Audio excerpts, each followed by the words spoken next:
d'abord merci de nous avoir accompagnés et leur dire davantage, nous sommes à leur disposition pour battre leur campagne au sein de nos communautés. Donc nous disons merci et bonne fête à nous tous. Les moments de réjouissance pour commémorer le 1er octobre 1960, date symbolique, se sont poursuivis jusqu'au soir pour permettre au plus grand nombre d'y prendre une part active. Encore bonne fête du Nigeria. Autre lieu, autre célébration, celle du 54e anniversaire de la République de Guinée-Conakry. Balbine Nsam Onva, Pierre Claverella. Pour la République de Guinée, qui a commémoré ce 2 octobre le 54e anniversaire de son indépendance. À Libreville, l'événement a été célébré à la résidence de l'ambassadeur en présence des hautes personnalités gabonaises, des membres du corps diplomatique et consulaire, ainsi que de représentants des organisations internationales. Après la rétrospective de la vie politique guinéenne, de l'indépendance à nos jours, les relations séculaires entre la Guinée et le Gabon ont été magnifiées. 2 octobre 58, 2 octobre 2012, 54 ans d'indépendance.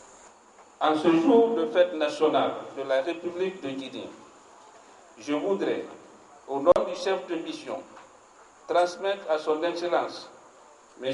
Ali Bongo Ondimba, président de la République gabonaise, chef de l'État, à son gouvernement et au grand peuple gabonais, les vifs et sincères remerciements de son frère, le professeur Alpha Condé, président de la République de Guinée, pour l'attention particulière accordée à la communauté guinéenne vivant au Gabon. Que ce 2 octobre soit pour les Guinéens et Gabonais un moment de joie, d'espérance, d'amitié et de fraternité partagée. Un hommage a été rendu à Sékou Touré, le père fondateur de l'indépendance de la Guinée, ainsi qu'à tous les héros du continent qui se sont battus pour la libération du peuple africain. C'est dans une allégresse générale que les convives ont vécu ces instants mémorables de l'accession de la Guinée à la souveraineté internationale.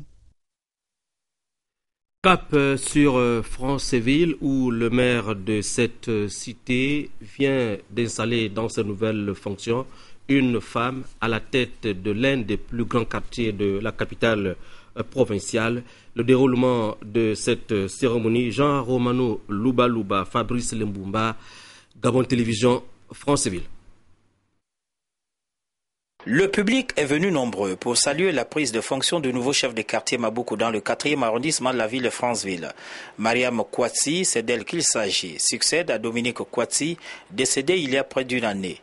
Le symbolique geste d'installation ainsi que la remise des attributs liés à la fonction ont été accomplis par le maire adjoint de l'arrondissement Véronique Lebissa, qui a souhaité que le nouveau chef de quartier intègre ses qualités intellectuelles dans un creuset administratif qui exige abnégation, écoute et dialogue pour mieux cerner les aspirations des populations afin de les orienter vers les tâches de développement. Certes, mademoiselle Marianne Kouatsi est jeune, mais c'est une femme de caractère, car elle a été nommée par ses chefs hiérarchiques. Ses qualités humaines feront d'elle un chef responsable, un chef qui sera à la hauteur des attentes de tous, car nous tous, nous y veillerons pour sauvegarder l'amour, la fraternité et la solidarité entre les fils et les filles de ce quartier. Cette cérémonie a été rehaussée par la présence du premier magistrat de la ville de Franceville. À l'occasion, il a pris la parole pour ses conseils d'usage. Il a ainsi rappelé au nouveau chef qu'elle est engagée par l'administration municipale. Fini la balade, fini les absences. Général d'armée Jean-Pierre Ndoumbenene. Tu as suivi attentivement le mot de Madame la mairesse. Fini les promenades inutiles. Fini les promenades galantes. Fini les absences non justifiées. À partir d'aujourd'hui, vous êtes engagés par l'administration municipale. Donc, vos absences doivent être signalées au maire. Soulignons que bien avant, les représentants des populations, Rodrigue Babiri et Antoine Ngiakori, ont souhaité que le nouveau chef soit à la disposition de quiconque voudrait ses services.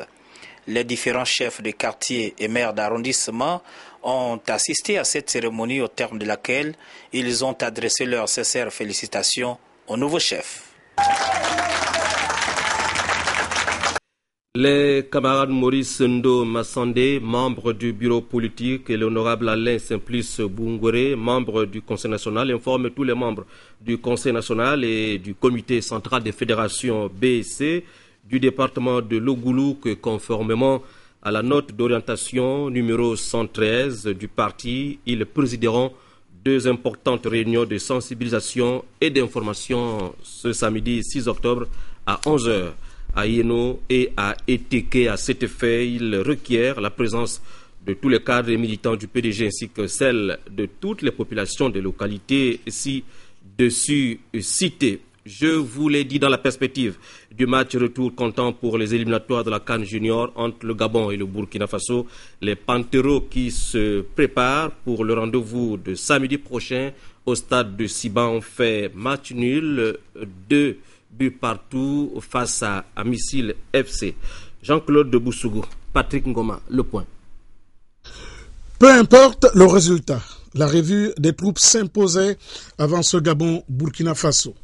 Faire tourner l'effectif afin de pallier à certaines insuffisances et manquements, surtout dans le secteur défensif. De la prestation qu'on a cet après-midi, il se trouve que notre secteur offensif est un tout petit peu se trouve être plus ou moins défaillant. Donc il va falloir encore travailler ça, mais je crois qu'il y a de la place, Ce sont les Panteros qui ouvrent la marque sur penalty, transformé ici par le capitaine Arnaud Boussougou. L'égalisation de Missile, de retour des vestiaires et l'œuvre de V. Minsa sur ce beau travail en pleine surface de réparation. Missile vêtu de noir va prendre l'avantage au départ de l'action. Ce coup franc bien exécuté par Momo Epandé est repris de la tête par Popol Kende. Les Panteros vont réagir.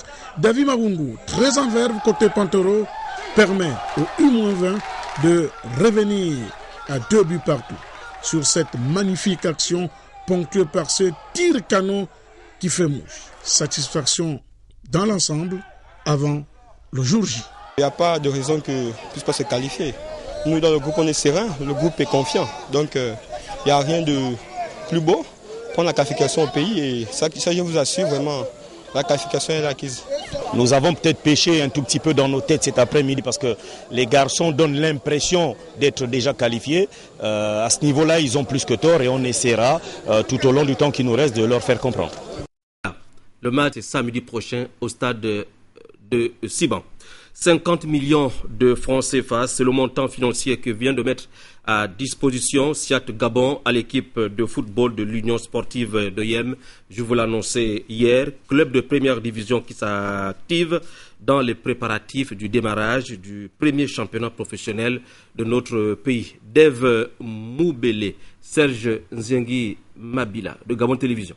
Francs CFA, c'est la nouvelle dotation financière de Siat Gabon à l'Union sportive de Yem pour le compte de la saison sportive 2012-2013. Après les 42 millions de francs CFA de la saison écoulée, Siat renouvelle son contrat de confiance d'avec le club yémois. Mais qu'est-ce qui peut bien justifier un tel empressement du promoteur de l'EVA Culture dans ce club du Septentrion? On a choisi Oyem parce qu'on a la maison des promoteurs là-bas. On a un grand plan d'investissement pour les plantations villageoises là-bas. Et on veut élargir cette plan de développement. Et c'est pour ça qu'on veut investir dans une équipe qui est basée là-bas, qui fait l'amusement tous les week-ends pour tous les gens d'Oyem et dans les régions autour.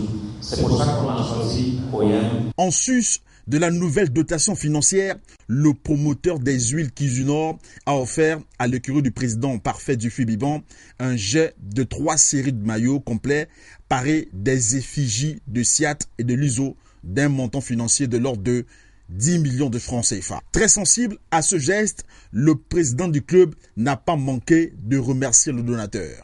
Merci beaucoup pour ce don qui va nous permettre de mieux démarrer notre saison aujourd'hui. Grâce à vous, je pense que nous sommes prêts à démarrer cette saison. Les présentations du staff technique, des dirigeants administratifs et des joueurs ont focalisé également l'attention du public sportif présent à cette cérémonie qu'animent avec maestria les Pom Pom Girls de Siat Gabon.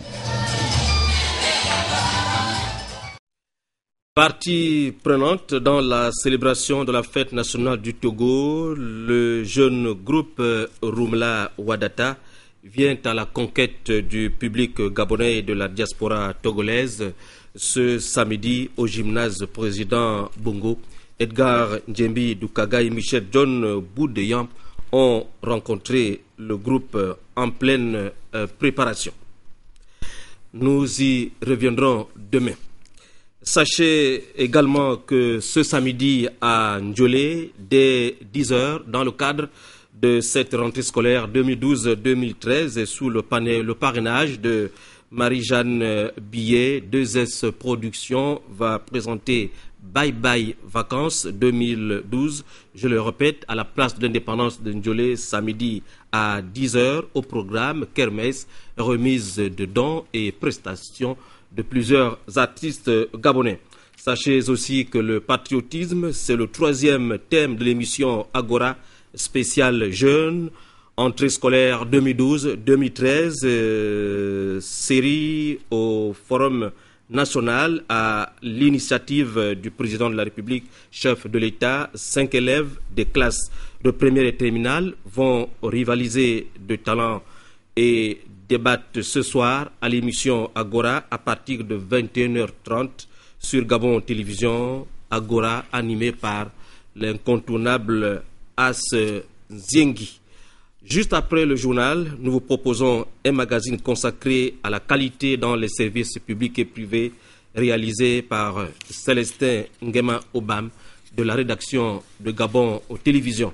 Depuis lundi, le journal était réalisé par Charles-Pierre Savage Olago Vandi, coordonné par deux dames, Léa Bifan et Aline Nzila. Merci de m'avoir regardé.